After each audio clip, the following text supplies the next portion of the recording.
2023 current affair का ही मैंने master video बनाया है। बहुत अच्छे प्रश्न लिए हैं और पूरे टॉपिक वाइज टॉपिक लिए हैं। एसएससी जीडी का जो तैयारी कर रहे हैं, आरओ की जो तैयारी कर रहे हैं, या यूपी पुलिस की जो तैयारी कर रहे हैं, उनके लिए तो रामबाण रहेगा। मैंने टॉपिक वाइज टॉपिक लिए हैं। आप लोग कॉपी पेन लेके बैठ जाएं और आराम से तसल्ली से इसको नोट करें। सबसे पहले मैंने हेडिंग लगाई है कि 2023 के विभिन्न ऑपरेशन, यानी 2023 में कौन कौन से अभियान केंद्र सरकार ने या भारत सरकार ने शुरू किए, एक एक करके समझेंगे। पहला देखिए, ऑपरेशन अजय। कौन सा भैया? ऑपरेशन अजय। जब इजराइल और फिलिस्तीन के बीच में युद्ध हुआ तो वहां जो भारतीय फंसे थे उनको निकालने के लिए ऑपरेशन अजय भारत सरकार ने शुरू किया। ठीक भैया, ऑपरेशन अजय है। इजराइल और हमास कहें या इजराइल और फिलिस्तीन के बीच में जब युद्ध हुआ तो वहां से भारतीयों को सुरक्षित निकालने के लिए केंद्र सरकार ने अभियान शुरू किया था। ऑपरेशन चक्र टू। ऑपरेशन चक्र टू जो शुरू किया है वो भैया मेरे शुरू किया है, एक सेकेंड मार्कर बदल लें, सीबीआई ने। ऑपरेशन चक्र टू शुरू किया है सीबीआई ने। और क्यों शुरू किया था? साइबर अपराध को कम करने के लिए या साइबर अपराध पर रोक लगाने के लिए ऑपरेशन चक्र टू सीबीआई ने शुरू किया। अगला है number 3, operation conviction. Operation conviction जो है उत्तर प्रदेश सरकार ने शुरू किया। इसका उद्देश्य है कि यौन उत्पीड़न को रोकना है, गौ हत्या को रोकना है, और जो उत्तर प्रदेश में धर्मांतरण की घटनाएं होती हैं उनको रोकने के लिए उत्तर प्रदेश सरकार ने ऑपरेशन कन्विक्शन शुरू किया। ऑपरेशन करुणा। ऑपरेशन करुणा शुरू किया है भारत सरकार ने। कब हुआ शुरू? जब म्यांमार में एक चक्रवात आया था। कौन सा चक्रवात? मोचा। जब म्यांमार में चक्रवात मोचा आया था तो वहां पर जो भारतीय फंसे थे उनको निकालने के लिए और साथ में म्यांमार की मदद करने के लिए भारत सरकार ने ऑपरेशन करुणा शुरू किया। ऑपरेशन कावेरी। ऑपरेशन कावेरी भी भारत सरकार ने शुरू किया था। कब शुरू किया? जब सूडान में गृह युद्ध छिड़ा तो वहां पर जो भारतीय थे उनको सुरक्षित निकालने के लिए। मैं फिर रिपीट कर देता हूं। ऑपरेशन अजय इजराइल और हमास के बीच जब युद्ध हुआ उसके लिए। ऑपरेशन चक्र टू सीबीआई ने शुरू किया साइबर अपराध को कम करने के लिए। ऑपरेशन कन्विक्शन उत्तर प्रदेश सरकार ने शुरू किया यौन उत्पीड़न, गौ हत्या और धर्म परिवर्तन रोकने के लिए। ऑपरेशन करुणा भारत सरकार ने शुरू किया जब म्यांमार में चक्रवात मोचा आया था तो उसमें मदद की थी म्यांमार की। वो ऑपरेशन कावेरी जो है वो भी भारत सरकार ने शुरू किया जब सूडान में गृह युद्ध हुआ तो वहां से भारतीयों को निकालने के लिए। अगला देखते हैं, ऑपरेशन सद्भावना।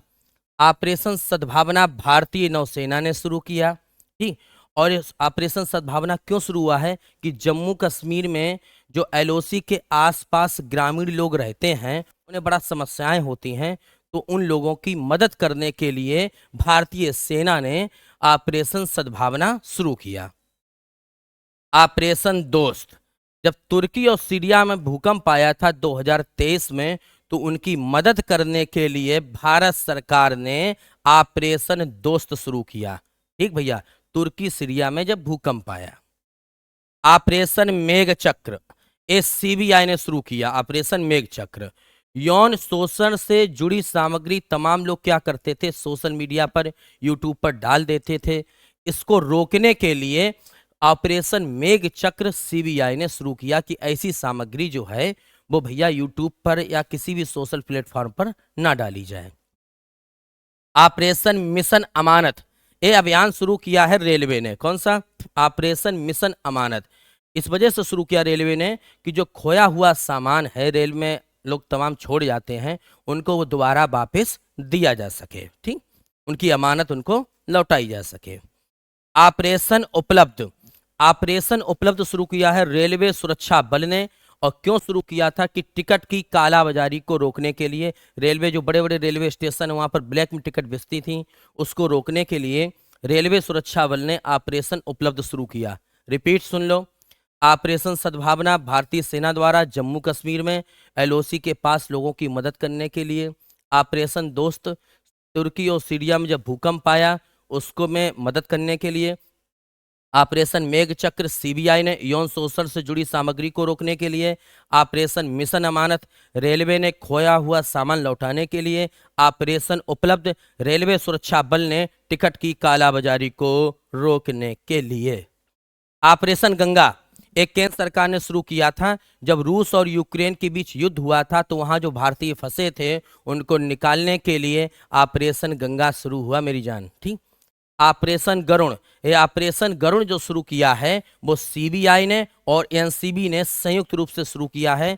क्यों शुरू किया? कि अवैध जो मादक पदार्थ हैं उनकी तस्करी रोकी जा सके, इसके लिए सीबीआई ने ऑपरेशन गरुण शुरू किया। तो ये थे 2023 के प्रमुख ऑपरेशन। अगले टॉपिक पर चलते हैं। 2023 में शुरू किए गए नए दिवस। 2023 में कुछ नए दिवस शुरू किए गए, ये इंपॉर्टेंट है, 100% एक पूछा जाएगा। कौन कौन से दिवस शुरू हुए? एक दिवस शुरू हुआ जिसका नाम है no non veg day. No non veg day 21 तारीख को मनाया जाएगा, 25 नवंबर को। और किसने शुरू किया? उत्तर प्रदेश सरकार ने। क्यों शुरू किया? कि ताकि भैया इस दिन हम लोग शाकाहारी रहें, यानी उस दिन कोई मांस का सेवन ना करे। किस लिए शुरू किया गया? जो साधु टीएल वासवानी हैं उनकी स्मृति में शुरू किया गया। साधु टीएल वासवानी की स्मृति में 25 नवंबर को अब मनाया जाएगा नो नॉन वेज डे, शाकाहारी। राष्ट्रीय अंतरिक्ष दिवस प्रधानमंत्री ने शुरू कराया, 23 अगस्त को शुरू कराया। और क्यों शुरू हुआ? जब 23 अगस्त को जो चंद्रयान 3 था उसका आपको मालूम होगा चंद्रमा के दक्षिणी ध्रुव पर सफल लैंडिंग हो गई थी। इसी वजह से केंद्र सरकार ने फैसला लिया कि हम राष्ट्रीय अंतरिक्ष दिवस मनाएंगे 23 अगस्त को। विश्व सतत परिवहन दिवस, विश्व सतत परिवहन दिवस 26 नवंबर को घोषित हुआ है। और इसको किसने घोषित किया है? संयुक्त राष्ट्र महासभा ने 2023 में ही घोषित हुआ है। इस वजह से घोषित हुआ कि परिवहन के मामले में लोगों को जागरूक करना। समर्पण दिवस, समर्पण दिवस मनाया जाता है 11 फरवरी को और पंडित दीनदयाल उपाध्याय की पुण्यतिथि में मनाया जाता है। फिर सुन लो, नो नॉन वेज डे 25 नवंबर, राष्ट्रीय अंतरिक्ष दिवस 23 अगस्त, विश्व सतत परिवहन दिवस 26 नवंबर और समर्पण दिवस 11 फरवरी को दीनदयाल उपाध्याय की पुण्यतिथि पर। राष्ट्रीय डॉल्फिन दिवस ये मनाया जाएगा 5 अक्टूबर को, नोट करते रहना।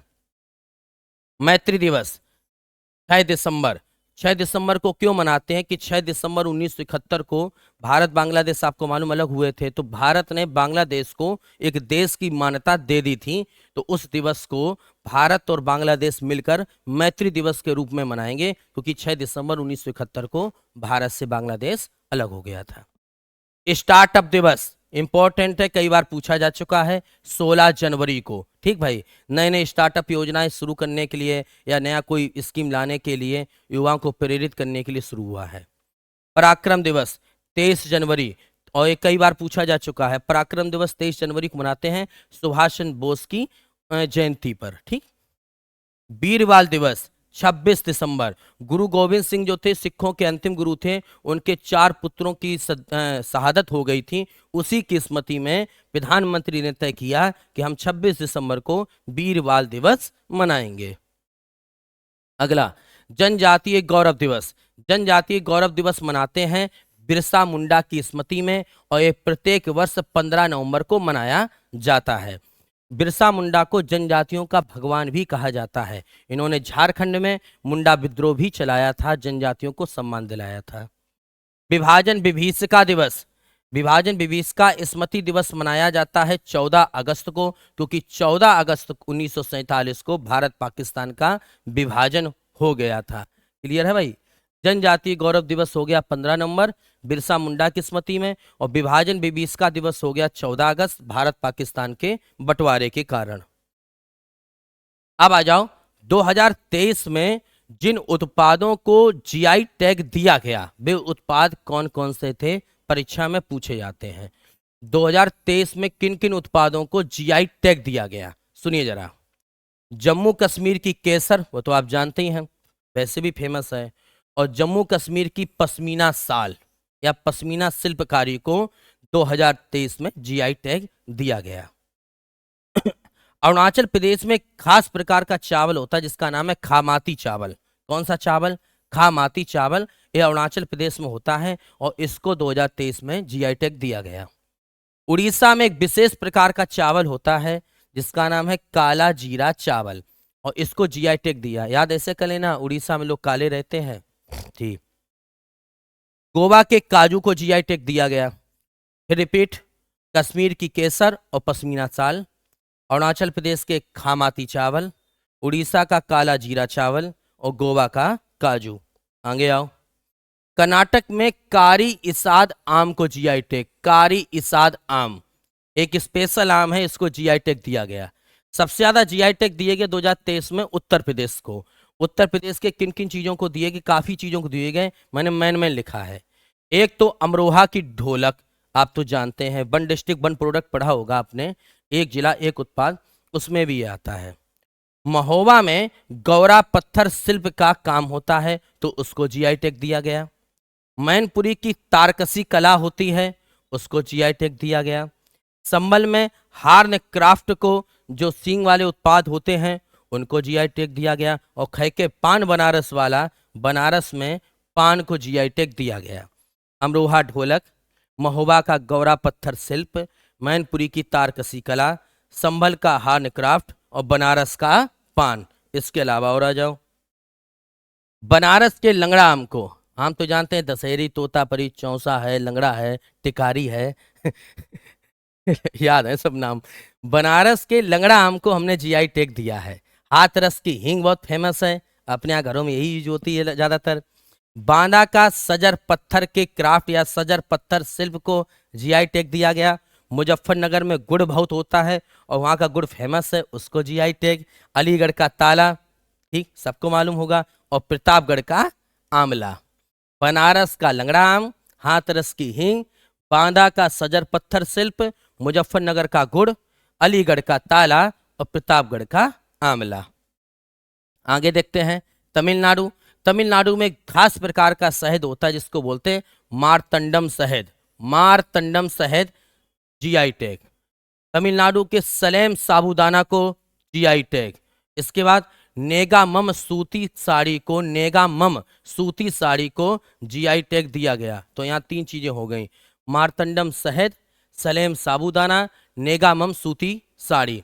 लद्दाख में लकड़ी की नक्काशी जीआई टैग, लकड़ी की नक्काशी, नोट करना कॉपी पर।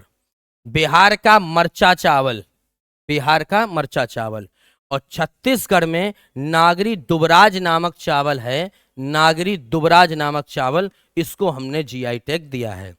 छत्तीसगढ़ नागरी दुबराज चावल, बिहार मरचा चावल, लद्दाख लकड़ी की नक्काशी और तमिलनाडु में तीन हैं, मारतंडम शहद, सलेम साबूदाना और नेगामम सूती साड़ी। नेक्स्ट पर आ जाओ। नेक्स्ट है मध्य प्रदेश। मध्य प्रदेश के सरबती गेहूं को, कौन से गेहूं, बड़ा सरबती गेहूं को जीआई टैग। मध्य प्रदेश के मोरेना गजक को, मोरेना गजक को जीआई टैग है। हिमाचल प्रदेश की कांगड़ा चाय विश्व भर में फेमस है, उसको हमने जीआई टैग दिया है। ठीक, हिमाचल प्रदेश की कांगड़ा चाय को और मध्य प्रदेश के सरबती गेहूं को। अगला पॉइंट पर आओ। 2023 में केंद्र सरकार ने कौन कौन सी योजनाएं शुरू की, इनके बारे में समझ लो। 2023 में केंद्र सरकार की योजना, मोस्ट इंपोर्टेंट क्वेश्चन है, 1 नंबर का आ सकता है। पहली योजना का नाम है लखपति दीदी योजना। लखपति दीदी योजना का उद्देश्य था कि 2 करोड़ जो महिलाएं हैं उनकी आर्थिक स्थिति को सुधारना, उनको लोन मुहैया कराना और उनको लखपति बनाना। ठीक, समझो लखपति दीदी योजना 2 करोड़ महिलाओं की आर्थिक स्थिति को सुधारना, उनको लोन उपलब्ध कराना, उनको लखपति बनाना। प्रधानमंत्री विश्वकर्मा योजना काफी चर्चा में रही। जब विश्वकर्मा जयंती थी तो उस दिन प्रधानमंत्री इसकी योजना की घोषणा की। इस योजना के तहत क्या होगा, जो कारीगर हैं, जो शिल्पकार हैं, जो लकड़ी का काम करते हैं या छोटे मोटे उद्योग करते हैं, उनके लिए उनको सस्ते यानी कम ब्याज पर लोन दिया जाएगा। और इस योजना के लिए केंद्र सरकार ने 13,000 करोड़ रुपए की व्यवस्था की है। अमृत धरोहर योजना, अमृत धरोहर योजना भी केंद्र सरकार ने शुरू की। और इसके तहत क्या होगा, जो आर्द्र भूमि है, जिसको हम लोग वेटलैंड कहते हैं, आर्द्र भूमि या वेटलैंड कहते हैं, इसको संरक्षण करना और इसको पर्यटन स्थल में तब्दील करना। कौन सी, अमृत धरोहर योजना। पीएम प्रणाम योजना, रासायनिक उर्वरक का कम से कम प्रयोग करना। ठीक है, रासायनिक खादों का खेती में कम से कम प्रयोग करना। फिर रिपीट सुन लो। लखपति योजना, 2 करोड़ महिलाओं की आर्थिक स्थिति को सुधारना। प्रधानमंत्री विश्वकर्मा योजना, जो छोटे मोटे कारीगर हैं, लकड़ी का काम करते हैं, पत्थर का काम करते हैं, उनके लिए 13,000 करोड़ रुपए की व्यवस्था है। अमृत धरोहर योजना, आर्द्र भूमि का संरक्षण करना और या वेटलैंड भूमि का संरक्षण करना। ठीक, और साथ में पीएम प्रणाम योजना, रासायनिक खादों का कम से कम उपयोग करना। नेक्स्ट चलो, ग्रीन क्रेडिट कार्यक्रम।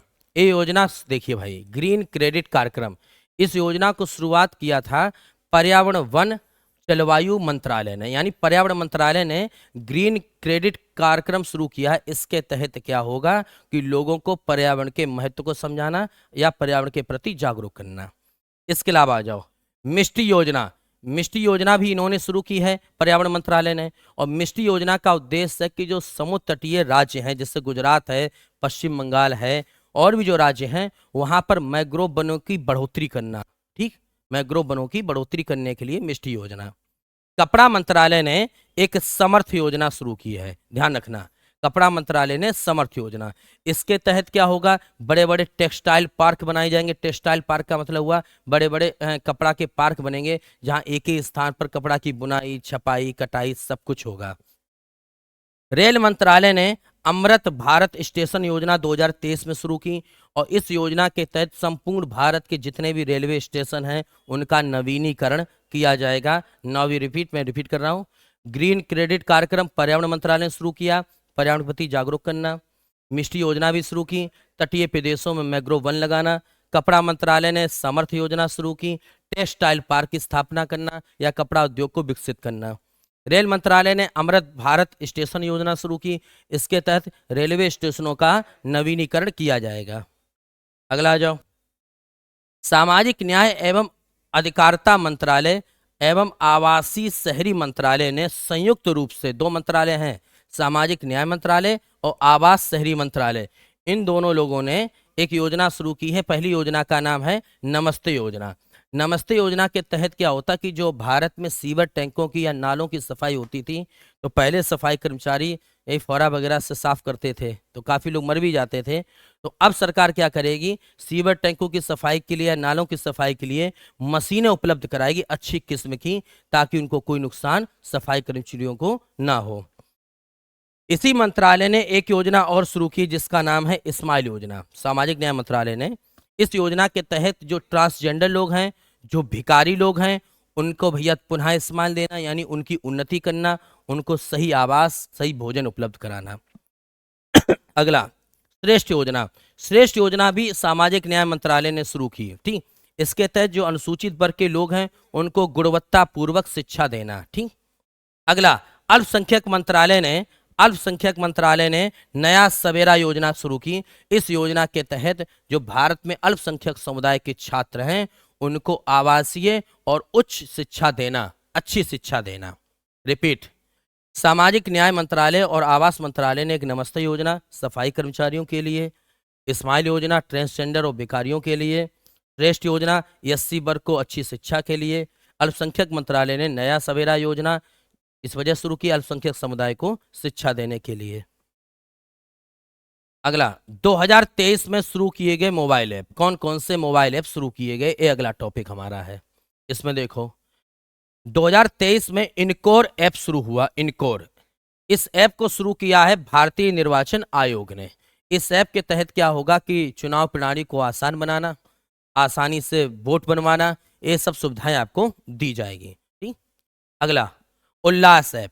उल्लास ऐप शिक्षा मंत्री ने शुरू किया है, और इसके तहत क्या होगा कि लोगों को बुनियादी शिक्षा दी जाएगी तथा शिक्षा के साथ साथ उनको प्रौद्योगिकी से जोड़ना। ठीक, अगला, ई सरस ऐप। ई सरस ऐप शुरू किया है ग्रामीण विकास मंत्रालय ने, और इसके द्वारा क्या होगा कि जो स्वयं सहायता समूह की महिलाएं हैं, यानी जो महिलाएं एनजीओ चलाती हैं, उनको उत्पादों को ई कॉमर्स से जोड़ना, यानी उनके उत्पादों को बेचने के लिए एक बड़ा प्लेटफॉर्म देना। इस प्लेटफॉर्म से आप अपने उत्पादों को बेच सकते हो। इनकोर ऐप निर्वाचन आयोग ने वोट बनवाने के लिए, चुनाव को सरल बनाने के लिए। उल्लास ऐप शिक्षा मंत्री ने बुनियादी शिक्षा प्रौद्योगिकी से जोड़ने के लिए। ई सरस ऐप ग्रामीण विकास मंत्रालय, स्वयं सहायता समूह की महिलाओं को उनके जो उत्पाद हैं उनको एक बड़े प्लेटफॉर्म पर बेचना। अगला देखो, मेरी लाइफ ऐप। इस ऐप शुरू किया है पर्यावरण मंत्रालय ने। मेरी लाइफ ऐप लोगों को पर्यावरण संरक्षण से जोड़ना। ठीक, मेरी लाइफ ऐप शुरू किया है पर्यावरण मंत्रालय ने, लोगों को पर्यावरण संरक्षण से जोड़ना। ऐसी क्वेश्चन आएगा कि लोगों को पर्यावरण संरक्षण से जोड़ने के लिए पर्यावरण मंत्रालय ने कौन सा ऐप लॉन्च किया। अगला, भोरोक्सा ऐप, बड़ा विचित्र नाम है, भोरोक्सा ऐप। राष्ट्रपति जो द्रौपदी मुर्मू हैं उन्होंने शुरू किया है। विभिन्न राज्यों के हेल्पलाइन नंबर इसी ऐप पर मिलेंगे, 108, 102, जिस राज्य का जो हेल्पलाइन नंबर है, ताकि महिला सुरक्षा को सुनिश्चित किया जा सके। ठीक, इसी पे मिल जाएंगे। खनन प्रहरी ऐप, खनन प्रहरी ऐप जो शुरू किया है कोयला मंत्रालय ने शुरू किया है, ताकि अवैध कोयला खनन को रोका जा सके। रिपीट, मेरी लाइफ ऐप पर्यावरण मंत्रालय, पर्यावरण के प्रति जागरूक करना। भोरोक्सा ऐप राष्ट्रपति द्वारा, विभिन्न राज्यों के हेल्पलाइन नंबर इसी पर मिलेंगे और महिला सुरक्षा। और खनन प्रहरी ऐप कोयला मंत्रालय, अवैध कोयला खनन को रोकना। अगला, सुस्वागतम पोर्टल। इस पोर्टल की शुरुआत की है सुप्रीम कोर्ट ने। सुप्रीम कोर्ट में क्या होगा, जब आप एंट्री होगी तो इस ऐप के द्वारा होगी, पोर्टल के द्वारा होगी, जिससे आने वाले और जाने वाले लोगों का पता चलता रहे कितने लोग आए और कितने लोग गए। अगला, ई केयर पोर्टल मतलब सुप्रीम कोर्ट में जब आप प्रवेश करेंगे तो इस पोर्टल के द्वारा एंट्री होती है। ई केयर पोर्टल, ये योजना शुरू की है, पोर्टल शुरू किया है स्वास्थ्य मंत्रालय ने। इसके तहत क्या होगा कि जो लोग विदेश में रहते हैं भारतीय, उनकी मृत्यु हो जाती है तो उनके शवों को सुरक्षित भारत तक लाने के लिए ई केयर पोर्टल शुरू हुआ है। अगला, संचार साथी पोर्टल। संचार साथी पोर्टल संचार मंत्री ने शुरू किया है, खोए हुए फोन को दोबारा आप तक पहुंचाने के लिए। प्रवाह portal reserve bank of India ने शुरू किया है। इसके तहत क्या होगा कि अनुरोध किए गए जो आवेदन हैं, लोगों ने जो आवेदन अनुरोध किए हैं, उन पर जल्द से जल्द निर्णय लेना। फिर रिपीट, तो स्वागतम पोर्टल सुप्रीम कोर्ट में एंट्री के लिए। ई केयर पोर्टल स्वास्थ्य मंत्रालय, विदेशों से सब मंगाने के लिए।